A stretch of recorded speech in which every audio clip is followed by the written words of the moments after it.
I think having a really fun moment in a powder bathroom is always great because that's the space that your guests see the very most when they come over to your house to hang out. And it's just a nice controlled environment that you can let go and do whatever it is that you want. Hi, I'm Susan Kassen with the Dallas Native Living Channel, and I'm here today with Noelle Fouse, and she's an interior designer, and we're talking about all things interior design today. We're going to talk about how to work with an interior designer, why you want to work with an interior designer, what an interior designer does. And then the questions I always get from my homeowners and my sellers is, what are the trends in interior design, that kind of stuff. So tell us a little bit about you and your company and that you work for. I work for a really great studio here in the Dallas area called Studio Steidley, and I am the senior designer for the firm. And I have been with Stacy for 6 years now, and we've had a great partnership together. One topic we want to talk about today is going to be wallpaper, because that's definitely something,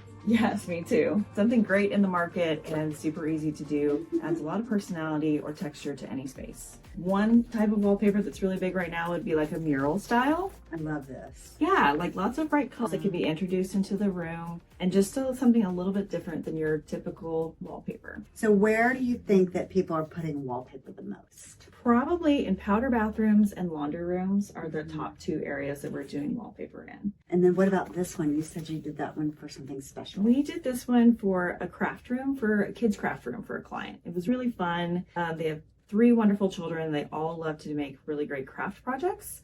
So we used this beautiful mural, and then we brought in like green on the cabinetry so we could have a really fun and creative space for them. We also designed a roll-out table for them. So while they're not crafting, the room is tucked away, it's nice and organized, but they can pull it out and they can have a lot more space to do all their fun crafts. Then what about in a more sophisticated space where you just want to add like a little texture, a little color, but maybe not using paint? You want to go with a wallpaper. So I think grass cloth is a really great thing, and whether that be a natural grass cloth that you can see here, or if it is a faux grass cloth, I think both of them can offer a lot to the space. But they do come with things you need to know. Like grass cloth is a natural product, so you're going to have seams, you're going to have variation in color, which we think is just beautiful and adds so much to the space. But it might not necessarily line up the way you want it. Or is this natural or is this synthetic? This one's a synthetic too. This one would actually be really great in a wet space because it's a vinyl backed product. So again, another area we like to do wallpaper would be a laundry room. Okay. So like the heat and moisture, this would be just great to use in there. Or like a bar.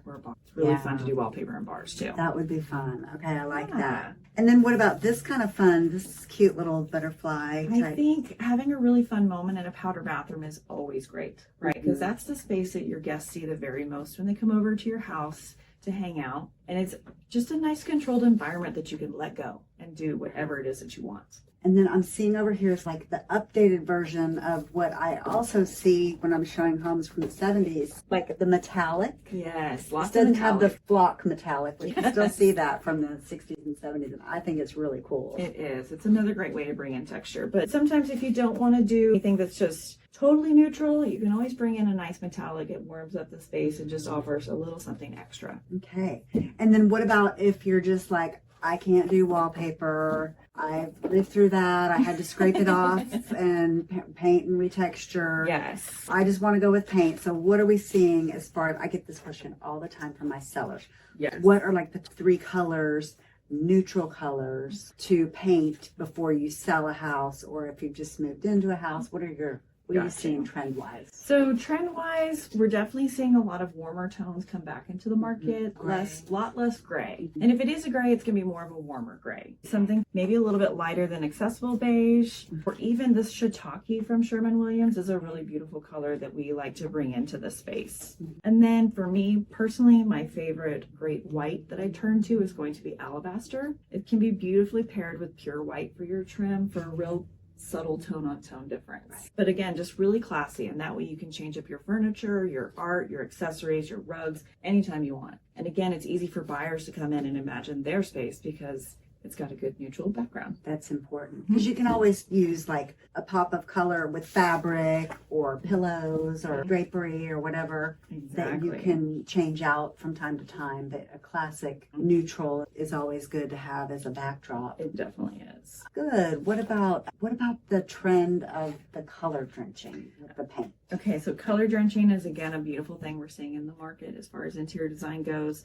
So let's say you had a powder bathroom and you were like, I don't want to do wallpaper in there. You could color drench the space. And what that means is you take an accent color and you color drench the entire room. So your walls and your ceilings will be the same color. Your trim, your crown, your baseboards, your door, everything will be one color. But depending on the surface will depend on the finish. So for walls and ceilings, we typically like to do either a matte or a flat finish. Okay. And then for any trim work, we recommend a satin. And that beautiful difference between those two textures, even though it's the same color, is stunning. Yeah, absolutely stunning. And then what about, people always ask me this, as far as the kind of paint, do you do a different kind of paint on a wall in a bathroom and kitchen as opposed to a bedroom or? Actually, no, we do. No, typically for us, we like to recommend, like I said, a matte or a flat for a wall or ceiling for this reason. No, it's not wipeable, but it is much easier to touch up a matte or a flat paint. You won't have any of that flashing or that color difference between the two. Whereas something like a satin or an eggshell, you can wipe off, but eventually you're going to start to see where you've rubbed off on it. Got it. Okay. Yeah. Good. That's a good pro tip right there. I like that. Plus, I think there's something really sophisticated about a matte finish. It just has a nice elevated look to it. Yeah. Are you seeing like the trend? I can see this sometimes when I go into newer homes, like a flat wall and then they have a gold finish. Mm-hmm. So like you use the shiny part in your hardware. Yes, definitely. Like hardware and lighting are really great places to bring in like a different finish. And you touched on brass, which is actually my favorite one. Yeah. It adds a nice touch of warmth to any space. And can be mixed too. I've read about that, the whole mixed metal trend. How do you implement that in a way that's aesthetically pleasing? Delicately. And like I said, brass is one of my favorite ones. But I'll mix brass with black if I want a really edgy look for a space. But I'll also mix brass with a polished nickel if I want a refined and soft kind of feel to a space. Okay. For the most part, not always because I'm not a real rule follower, but for the most part, I'll match my light fixtures together. So I might do brass for a bathroom chandelier and like a bathroom sconce. Then I'll keep my plumbing fixtures a different color or a different finish. So I'll do maybe polished nickel for the plumbing finishes. And then bring the brass back in on cabinet hardware so that it's all touching in different spots in the space and making it feel very balanced.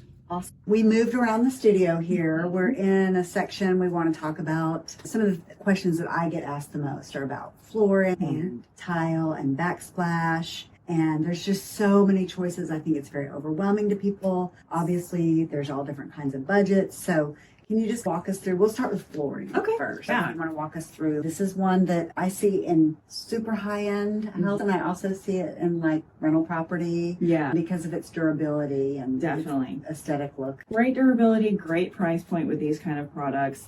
And what we like about them is the fact that there's lots of different styles that these can come in. We prefer anything that's going to have a little bit more of a less dramatic look, a little bit more consistent across the floor. And as far as tone goes, we used to be in these really kind of light colors and like gray tones, but the market is really moving towards more of a warm to medium brown. And this is luxury vinyl plank. Yes, correct? Exactly. Okay. This is a great luxury vinyl plank. Like even this one right here, this is a nice medium tone as well in case you're still wanting to go a little bit lighter on it. But people are going to the darker. And the benefit of this is it's waterproof. Yes. And it's, if you have dogs, scratch proof. So this is like indestructible. It'd be great in like a rental property. Yes. But it's also, I've seen this in $1 million homes. Yeah. I mean, it looks really good. Absolutely. We have also done it in $1 million homes and stuff. And because it is like water resistant, you can carry it into a few wet spaces. So if you wanted to continue it into the laundry room floor or into the powder bathroom floor, this is a great product to do that with. Yeah. Okay, good.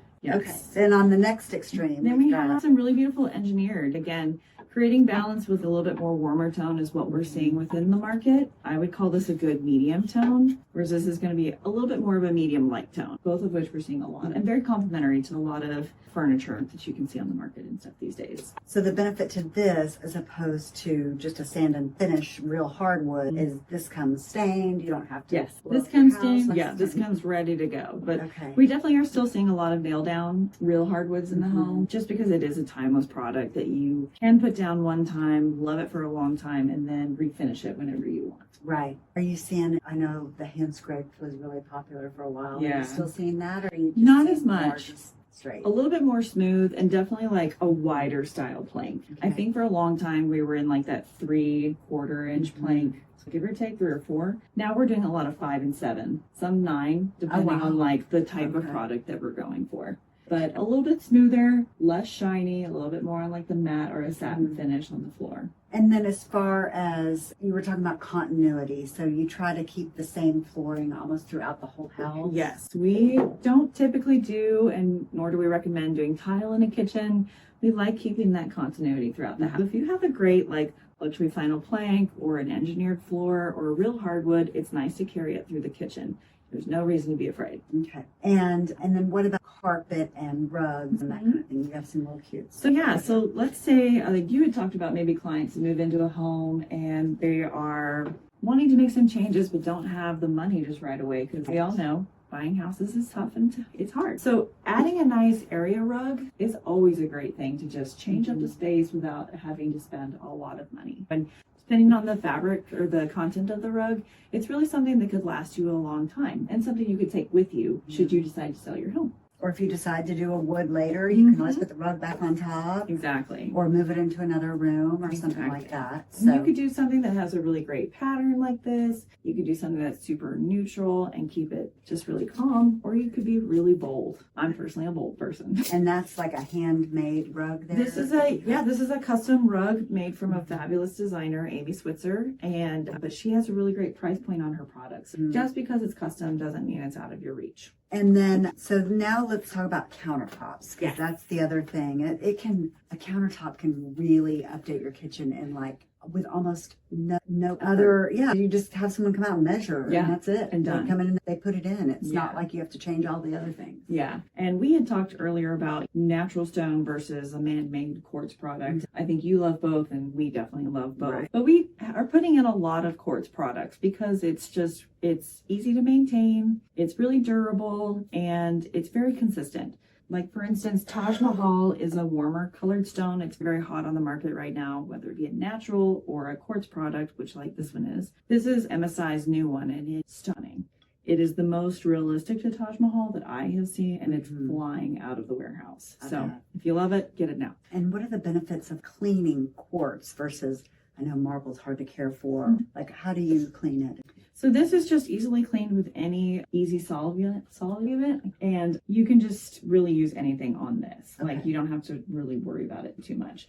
Whereas with like a marble, you want to make sure that whatever you're cleaning with isn't too acidic, that it's going to take off the finish or anything. Right. And then can you put hot stuff on there? Like You can, but you really don't ever want to put anything just directly on it. Okay. There are quartz products like which are made for high intensity heat. You can put them inside, but we use that a lot on the outdoor kitchens. Oh, I've seen that. Like where people have grills and stuff next to it. Okay. Exactly. I've seen that. But don't be afraid. If you set your pot on this for a few minutes, it's going to be just fine, but I wouldn't leave it on there all day. So that's a real pretty, like this is a real classic look. And then, but you could go more modern. Definitely. And we have a couple of different ones that we're displaying right here. So we've got that warm trend that's really hitting the market and is just on fire, that Taj Mahal. I think a really pretty countertop as well, something that has more of an overall pattern. So it's not going to be super dramatic and veiny, but it just has a little bit of personality mixed throughout all the way. This one is really pretty, but it features like a really soft or a whisper vein is what we like to say. So it's got a little bit of like movement throughout, but it's on a really subtle way. Yeah. So you can pair it with a lot of different Got a little gold in there. That makes some gold that finishes. And then always a dramatic vein is beautiful for a statement piece. Like you could even pair things like these together, if you put them in the right area of your kitchen. Like an island is always something we like to make a little bit more special in a kitchen than anything else. And I see it, and sometimes I'll see like a dark, like maybe this color countertop in the island and lighter Yeah. or vice On the versa. perimeter. Yeah, Yeah. definitely. Yeah, don't be afraid to mix it all up. No. And don't be afraid to bring in color. Love this. Tile backsplash is a great opportunity and can go in a lot of different ways. And it's not that expensive. So in 10 years, if you decide you don't like it, changing out a backsplash is super easy. But that's pretty classic, timeless. look. Very classy. And then what do we have here? This is more of like for modern, like a geometric. Yeah, so we have a really great geometric marble backsplash, which again is classic in any kitchen and can be paired really nicely with any kind of quartz product. So just because you have something non-marble on your perimeter or on your countertop doesn't mean you can't go marble on your backsplash. Okay. And then this is the one I'm loving here. What is this? This one is my absolute favorite. I love the timeless look of this tile. It's called Chloe from Bedrosian. And what it is, it's a hand-thrown tile. So that means it's not perfectly smooth. It's got undulation to it. And then the white colorway actually has lots of different shades of white that are mixed in. So once it's installed, it just has this beautiful sea of different tone as you experience the whole background. So it looks like vintage, but not really. Exactly. And But it's a really great price point. It's only $8.99 a square foot. Okay. All right. Good to know. Yeah. And then talk to us a little bit about the process of working with a designer. I know the one thing that was so surprising to me when I became a realtor is how hard it is for people to visualize spaces. Definitely. And I think that's where we really, and you can mess it up really quick. And so I think just the benefit of working with a designer like you is really you save so much money by not making mistakes or doing something that's going to last for a long time. But just tell us about the process of working with the designer. I'm happy to. Like you said, a lot of clients have a hard time visualizing the whole space. And that is one reason why you would want to hire a designer, is because we have that mind's eye to be able to see the whole space and all of the individual decisions that it takes. I think we've talked about it before, and there's like over 500 decisions that have to be made in just a kitchen. Like, there's lots of things to consider and to consider all at the same time. So I think bringing on that designer or a company like us is great just because we can help you see all of that. And when we do our presentations, we take pride in being able to tell the whole story of the room. So you feel really comfortable with all your decisions that you make.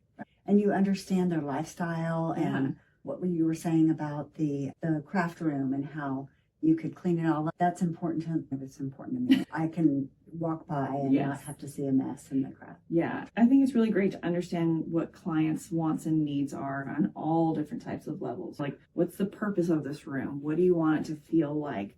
But then on a very literal sense too, what kind of budget do you have that you want to spend in here?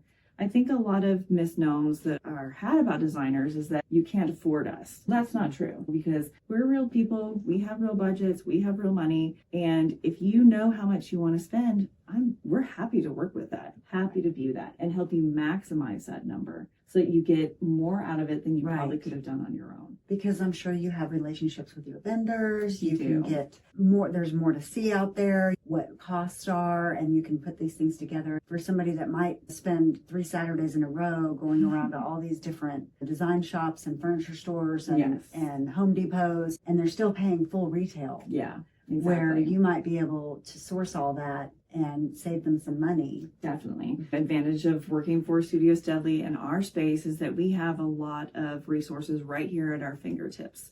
So we don't have to be running around everywhere. I can look at literally 50 tile vendors just in this room. And so we're not running around everywhere, but I can take a lot into consideration and find that very, very special thing that's going to make your space awesome. That's great. Yeah. Okay. Tell us, you have an Instagram channel or a website? We do. Okay. So we are studiosteidley.com. Please check us out on our website, on our Instagram, which is also Studio Steidley. And we have a little bit of TikTok out there, and that's about it. I have no TikTok out there, but you can find me on YouTube at Dallas Native Living. My husband and I have a channel because we're both native Texans. And go out and can subscribe to our channel. Yes. Thank you so much for the Thank opportunity you. to talk with you today. This has been really fun. Yeah, it's been fun.